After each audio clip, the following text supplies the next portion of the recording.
Okay, so this will be the last episode in building your own carbon fiber hood until we get to the bodywork phase, and we actually have to clean up some of the small mistakes that were made as we went along.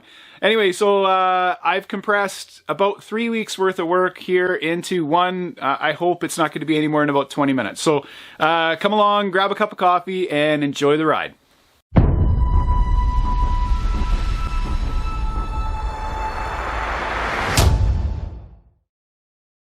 In episode 59, we're going to have a look at the challenges of getting a frame made for our carbon fiber hood. Okay, so one of the biggest differences between modern cars and vintage cars is that vintage cars were made so that sheet metal could get wrapped around edges and then spot welded on. Modern cars, yeah, okay, they still do the sheet metal and the wrap around the edge, but they have a lot more skeleton structures underneath them, and they're always glued in. So when you're going to glue a structure in, you build it so that you can glue it in. You put a glue flange on that particular structure. In the old days, they didn't do glue flanges. There wasn't glue. They didn't have that kind of technology, so the panels weren't created in that way. Again, so if you're working on a modern car, it's a totally different thing. We're actually going to modernize the frame that we have in order that it will work properly with a glued-on application. All right, well, I'm super excited to get started on this part of the project. Just being able to get this hood skin mounted is going to be fun. So first up, we have to cut off both the hinge panel and the latching panel on the front of the old hood. So here we are with the grinder hacking away, right? You got to get brave sometimes with these projects, and you look at your hood and you go, well, that's it, we're in. There's no going back now. So I quickly covered up the existing skin, popped it back into the mold, covered it up with tape. And then I start the process of just mapping out where the edges of those ribs that come out from the hinge panel need to go. In the original, they don't actually touch the hood skin at all. They're just simply a very wide flanged part for some unknown reason. All right, so you can see the wide flange there. Just taking a few careful measurements, finding out what the shape is. I've mapped it onto some paper. And the paper, of course, fits that three-dimensional profile that needs to go up against the hood. So now I've bent the metal flange around to try to get it as close as I can, because I'm going to use Bondo. I'm just going to use some, well, not Bondo generically, but I'm going to use some fiberglass reinforced polyester resiny Bondo stuff. Kitty hair is colloquially how it's known, to fill these gaps. I'm also changing the flange, which you can see me doing here, so that the flange is of a glued type, so it'll actually work in a glued-in application.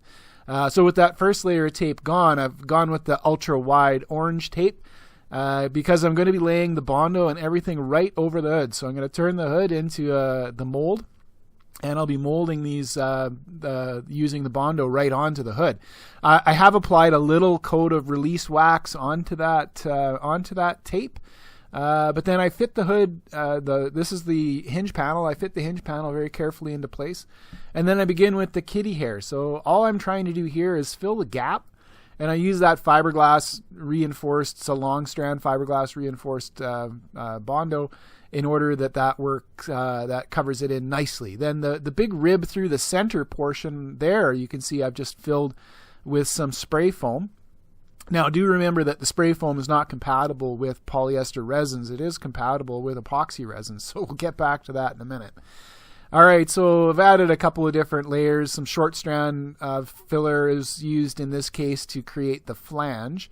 And I have a small metal tool that I used as a tooling device in order to create a consistent 20 millimeter flange all the way around this part that now intersects perfectly with the skin. And what I'm doing here is just sanding that area down so that it's about the same thickness that it'll end up being when it's created using carbon fiber. So I'm trying to make sure that's going to be the glue flange. So I want that it's got to be reasonably thin actually in order for it to work properly. Okay, so here I'm back on that rib section. And I did buy some of that fumed silica. Wonderful stuff. I didn't even know it existed, so thanks to the commenter for providing that. It's used as a thickening agent, so I've just mixed it in with some epoxy, and I've used it as a paste to cover over the spray foam in both panels. And then after the epoxy set up, it was really easy to sand it, and then I just put some regular old lightweight body filler right over the top of it, and I had no problems or issues at all. So that worked great. So now we've come to the time where we have to actually crack this panel out of here. So I didn't want to deny you of the fun of watching what could be a giant fail. So let's just, we'll give it a go and see how she works. This one makes me nervous, just like they all do. They all make me nervous.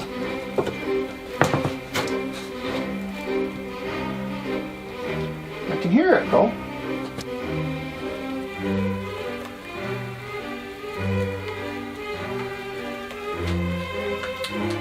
And I don't care if it pulls the tape up. If it pulls the tape up, that's what the tape's there for. I just don't want it to break.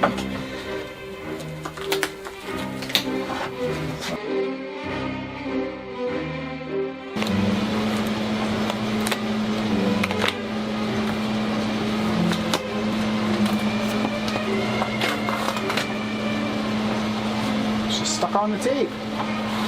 It's there. That's excellent. So now I have to come in and mark the edge of this new flange. Of course, there isn't actually a real flange there, right? That's just all, you can see various layers of different kinds of Bondo type products.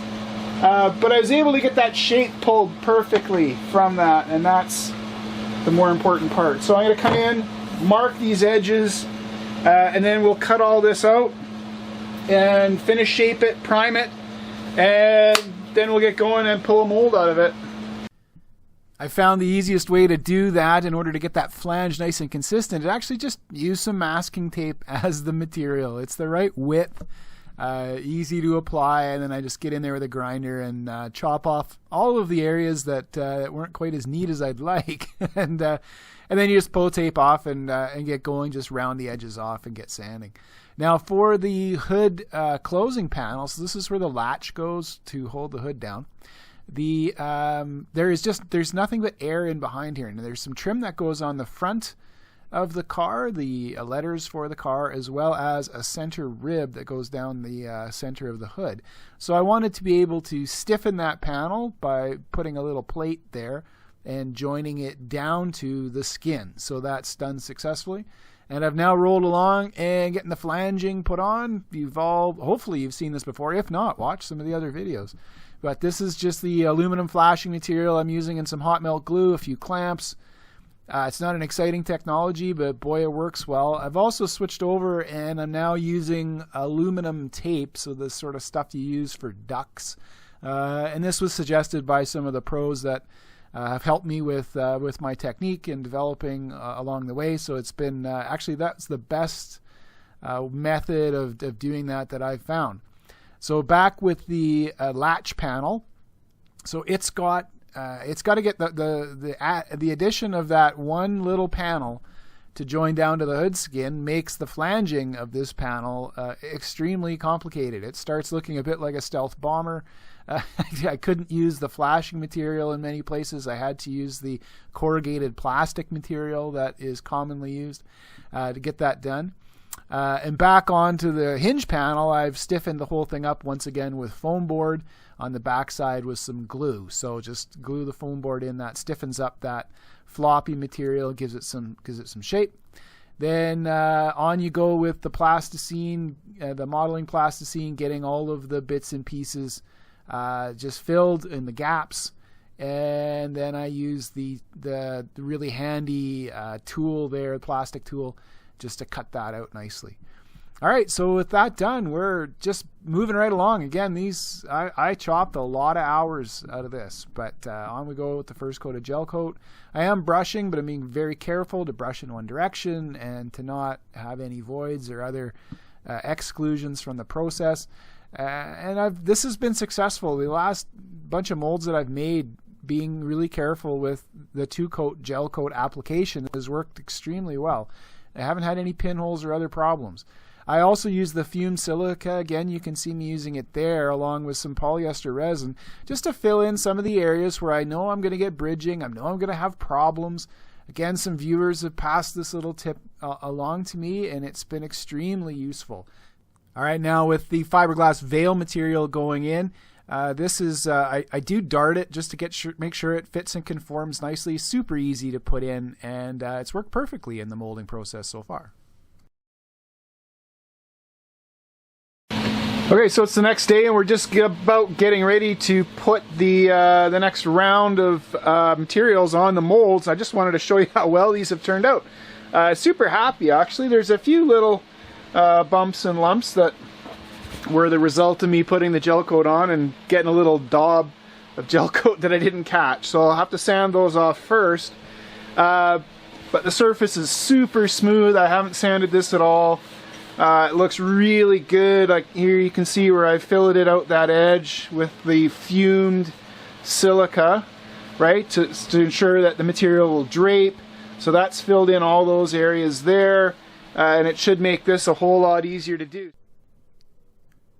So now we're starting with the fiberglass cloth installation. I'm using different weights, so there's some lighter weight material going down next to the fiberglass veil. And then we'll be increasing the weight of the cloth as we build up the different layers. I think all total there's about 4 to 6 layers everywhere. I say 4 to 6 this time because I did actually run out of fabric at the very end of the project. There it's up and it's out of there.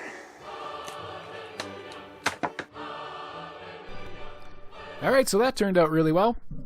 And now we're going to move on to getting these primed. Again, they're a painted part, so I've taped the area off and masked it up, and I've once again used the Duratec vinyl ester primer in here. So we've got that all laid out, and now I'm working on the very last remnants of the carbon fiber materials that I have. So I've just got a little bit left, but use every little spare piece to make these parts that I can find. So we're going to get it all put in and all trimmed up, and everything should go just fine here. It's not a complex part to make, but I tried to make sure that the parts that are sort of going out towards the skin, the outriggers if you like, I tried to make sure that those overlap areas were coming very deep into the center portion, and then I was overlapping every other fiber layer over top of those to sort of lock them in. I then added an extra 2 layers worth of material right where the hinges are going to be bolted down. So the grand total there in terms of thickness is about 7 or 8 layers of carbon fiber. So there should be lots in there to provide the stiffness that I need. Now on the closing panel, the latching panel, it went in nicely. Again, no drama there. And now I'm getting ready to put the bagging materials on. So because the flange is nice and wide here, lots of room to work, and the tacky tape I put it on first, and then the peel ply here goes in, and I ran out of peel ply right after the end of this. So I had enough to cover the edges. I wanted to get the peel ply again all the way out to the edges of the tape. Then I'll control the flow by having the flow mesh. You can see the red flow mesh that just went in. I'll have it stop before the end of the part, and that'll be a resin break. So the flow will come in, it'll go across the part, and then when it hits just the peel ply without the mesh, it'll slow down considerably. So you can see where I've stopped both the infusion lines and the infusion mesh. So I'm now putting the vacuum line in across the back edge, and then beginning to bag it up. So we're getting the bagging material put on, getting the pleats put in, and getting that whole process done in as quickly as I can. So I get this part started. We're getting a little late in the day here, not just late in the video, but late in the day. So I was working late into the evening on this one to get it done, and lo and behold, it vacuumed right up. I had to position the bag around, which is pretty normal, a couple of times to get it to be, down into the deep crevices of this mold. And then I started up the infusion, and it was just going off without a hitch, no problem at all. So while it was busy infusing, I decided to get all the other materials put on the other mold. And I'd run right out. I had no materials. It's not like I can go out to the store and buy any more. So I happen to have some uncoated peel ply, so I used that. I have coated and uncoated peel ply. I got everything in this particular mold. And as soon as the other the hinge panel was done, I just clamped it off. You can see me there. Switched the vacuum source over. So that first mold is vacuumed down, and I switched it over, and then I began immediately infusing the other parts. So it felt a bit like a production line setup, except in my haste, I went and dumped the epoxy on the ground. So, I mean, don't freak out if it happens. It happened to me. I estimated how much epoxy that I'd spilt, and went over, mixed up the bit that I needed, and wiped it off the floor, and just carried on with the infusion. And you know what? No harm, no foul. Rather be lucky than good any day. There we go. Whew.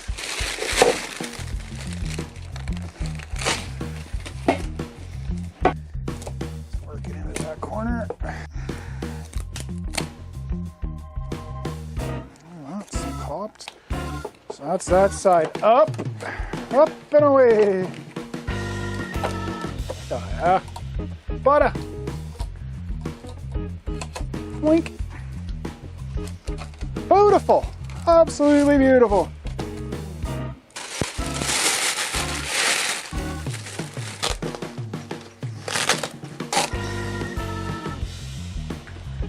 Slip it right into it. No worries.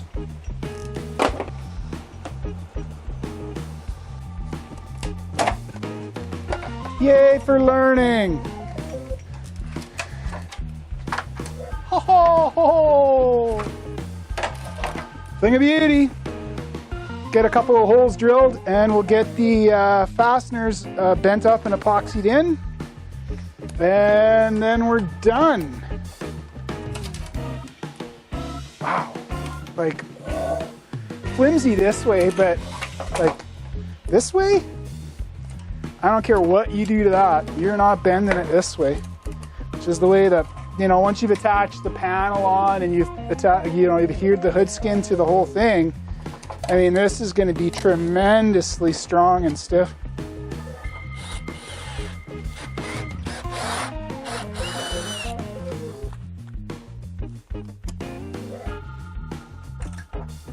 With the fasteners, once I'm happy with the fit, I've sanded the back just to rough it up a little bit to make sure I've got good adhesion.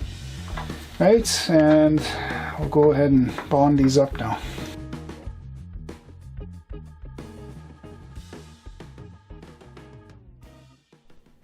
Well, you can see there in that section that I keep working on my technique for trying to collect up the dust as we go. So with the mold back down, now I go through the process of fitting these panels back into their original location, and then just glue them in. It just took one evening to do this part. Again, all the work is in the making and building of the molds. But anyway, using that ProSet ADV 275 adhesive again, the panels fit right up just the way I wanted. Okay, so the panels have had a full day to harden up in the mold, and we'll now, we'll release it and we'll see what we have. Hopefully we got a hood. I did have to get a little bit creative with the clamping just in order to get things clamped down, so you may notice that there's a few areas here where the clamping has gotten creative. But you got to do what you got to do. Just remember, if you're going to use a wooden block or other ways of clamping, just a little bit of packing tape on it. Make sure that it doesn't end up getting stuck to your part, and you'll wish you'd never done that. So all we have left to do at this point now, once it's pulled out of here, is to trim up the edges, throw it on the car, and see how it fits. You clamp it back into the mold, it sticks back into the mold nicely. Okay, woohoo! I mean, I think that's going to be rigid enough. That's just fine. I should have thought about this before I pulled it out of the mold. Do the slow pan. Oh, in this section I've got the shop vac and the grinder going, and I'm able to vacuum up. There's barely any dust coming out of this. I must be learning. And then up it goes and onto the hinges. I didn't cut this twice, folks. That was the first time up. So just it fits straight on. Super happy with that. Then just trimming up the edges, making sure I've got both my personal protection on as well as everything else.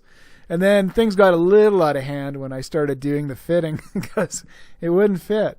And I don't remember, it should have fit. Like, there's nothing different between the stock hood and this hood, but it was rubbing up against there's a strip of metal there at the back where a couple of panels meet. So I got a little gorilla with it and just cut it straight off. It doesn't need to be there. Then I fit the whole thing in. I got excited, pulled the fenders down, put the nose cone section in, and that's the first hood shut. Like, wow, right on.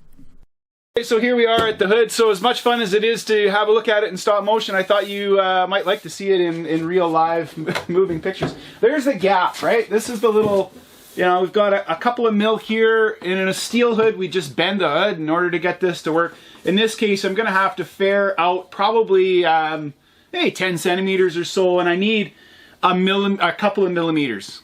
Probably no more, at the maximum depth, about 3.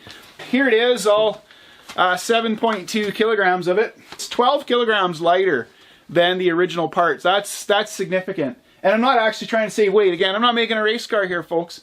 And I want to address just one thing before we leave. And remember my rule, if you're trying to do this just the one time and you'd like to be successful, first call Jake at Composite Envisions and talk to him. I hear he likes that. Anyway, second, it's okay to overbuild, right? So in this case, I've added the foam core, and I expect in the video for the, I don't know, I mean, I haven't released either one yet, right? So I expect in the video for the skin, some bright light's going to tell me that I should not have put the foam core in, and why did I use that, and I could have used this, and this is way overkill. Just want you to have a look at the part, okay? So if we have a quick look at this hood, there's nothing but skin for the whole hood. Now in a modern hood, there's going to be a whole web of steel and stuff in here that would actually be used to support this. This is a big area compared to a modern hood as well, right? This isn't, again, we're not working, if it's a Toyota hood or a Honda, it ends probably here. It doesn't have the last, 45 centimeters. This is a long hood, right? And it's a big part. I added these side pieces here because I knew I wasn't going to have anything for an edge, and I needed this piece to be really stiff because I knew I was going to bond the closing panel here and the hinge panel. I made the hinge panel join to that location. Okay, so that provides stiffness this way. You can't move this hood. You could move the stock steel hood more than you could move this hood. All right, now at the end when this is shut, if somebody goes by and touches or whatever, pushes on it, given the broad expanse of the hood, right, these, when they're metal, they're very easy to dent. Almost all of them that I've seen are dented. This one, you're going to be fine. Anyway, so I may have overdone it, but I don't actually think so. I think I've built this part exactly the way I wanted to build this part. Anyways, with that little rant over, I'd just like to thank you all for joining me on this little adventure. We now have a carbon fiber hood for the project. In the next episode, we're going to look at making a plug, actually, for this front grill section part here that I have to build. And we'll keep moving along. We're probably, in terms of car project progress, we're still well back of actually where I thought I would be. But we'll keep moving along and we'll do the best we can. All right, catch you on the next episode.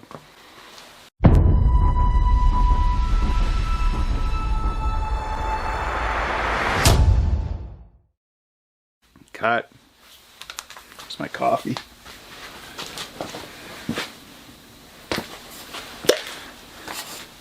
Cheers. We went to the big boy mug.